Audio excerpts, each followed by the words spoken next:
Failure is a massive part of being able to be successful. You have to get comfortable with failure. You have to actually seek failure. Failure is where all of the lessons are. You've got to take a shot. You have to live at the edge of your capabilities. You got to live where you're almost certain you're going to fail. The road to success is through commitment and through the strength to drive through that commitment when it gets hard. And it is going to get hard and you're going to want to quit sometimes, but it'll be colored by who you are and more who you want to be.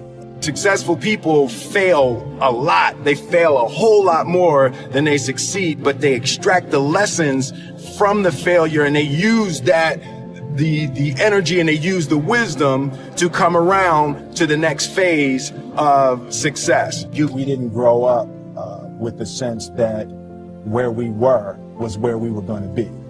You know, we grew up with the sense that where we were almost didn't matter because we were becoming right. something greater. You know, for me, it's hugely important to maintain just positive, loving energy. Just choose actions that are in your own best interest. Every day, we are choosing shit that's not in our own best interest. Fail early, fail often, fail forward. You know, it's always a little bit frustrating to me when people have a negative relationship with failure. And you wake up in the morning and your life means something to somebody other than you, that you have a purpose. If you don't go do the things that you're going to do, people's lives will suffer. And I think that kind of purpose, that like to live in service, not to you, but to live in service to humanity, to live in service to your family, to live in service to your church, to your city, to your country, to the world. Living in service is that, I feel like that is the purest form of joy. A redemptive power that making a choice has, you know, rather than feeling like you're at effect to all the things that are happening. Make a choice. Like you just decide what it's going to be, who you're going to be, how you're going to do it. Just decide. And then from that point, the universe is going to get out your way. There's a concept that I don't want to be an icon. I want to be an idea. You know, I want to represent an idea.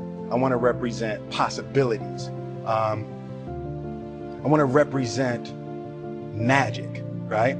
That you're in a universe and 2 + 2 = 4. 2 + 2 only equals 4 if you accept that 2 + 2 = 4. 2 + 2 is going to be what I want it to be. I can create whatever I want to create. If I can put my head on it right, study it, learn the patterns, and, you know, it's hard to put into words, some real metaphysical, esoteric nonsense, but I feel very strongly that we are who we choose to be. Greatness is not this wonderful, esoteric, elusive, God-like feature that only the special among us will ever taste. You know, it's something that truly exists in all of us. I will not be outworked, right? Period.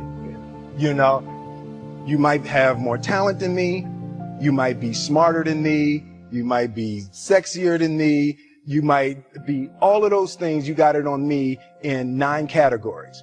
But if we get on the treadmill together, right, there's 2 things. You're getting off first, or I'm going to die.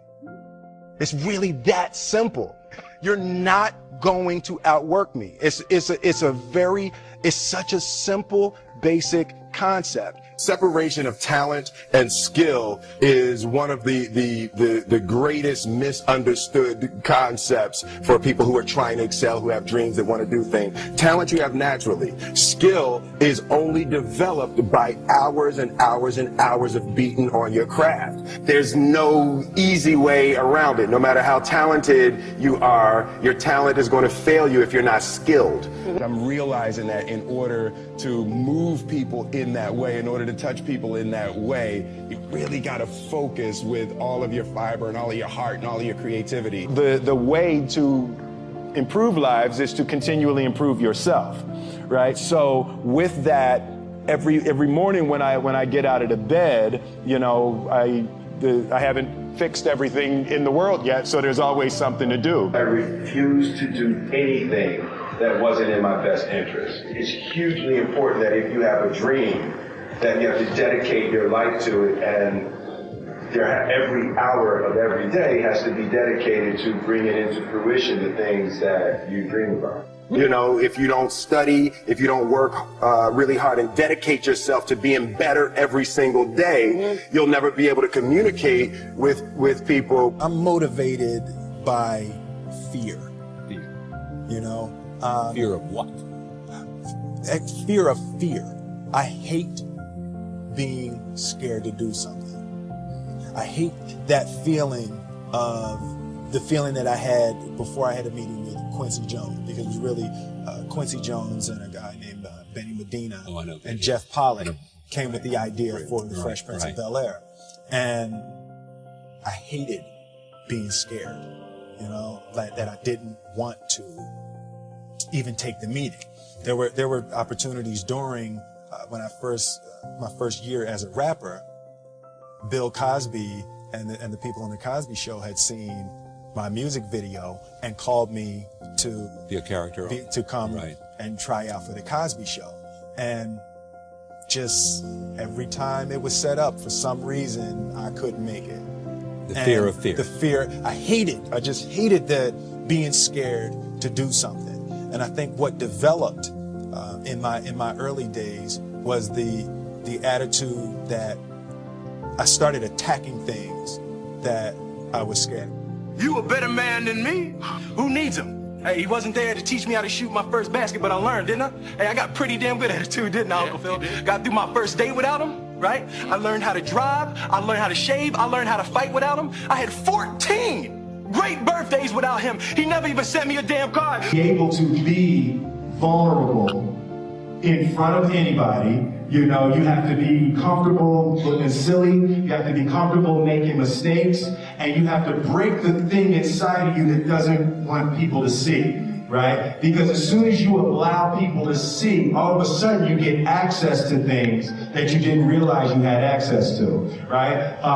For example, like the thing I used to do is when I was probably 18 or 19 years old, I got in touch with those blocks. The camera hates emotional blocks. Like, you put a camera in somebody's face and they're uncomfortable about delivering the emotion. It looks fake and you feel it. You immediately know it's not real, right?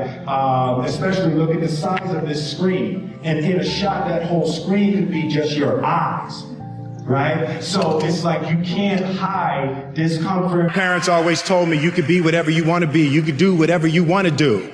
And, you know, that office, that position, the highest office on the face of the earth, it was something I heard my parents saying it, but I didn't totally believe it. Yet I went out in the world and I carried myself and I held my head high and I stood there and I looked people in their eyes and I talked to people as if I was deserving of everything that this planet has to offer. He lived for 4 months.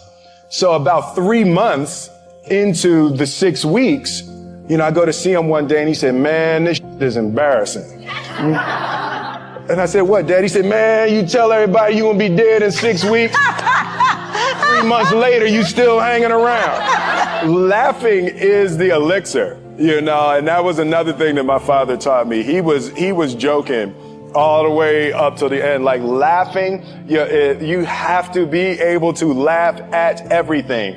And for me, the beautiful part is that's my natural color on the spectrum, I naturally go to comedy, you know, and when I'm looking at something, I'm always trying to find why that's funny.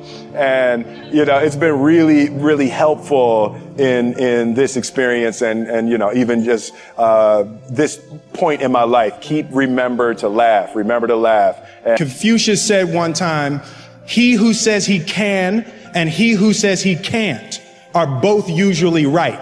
The greatest thing in my career has been the constant commitment to putting something in the world of value, not putting something in the world that makes me look hot. God placed the best things in life on the other side of terror. On the other side of your maximum fear are all of the best things in life.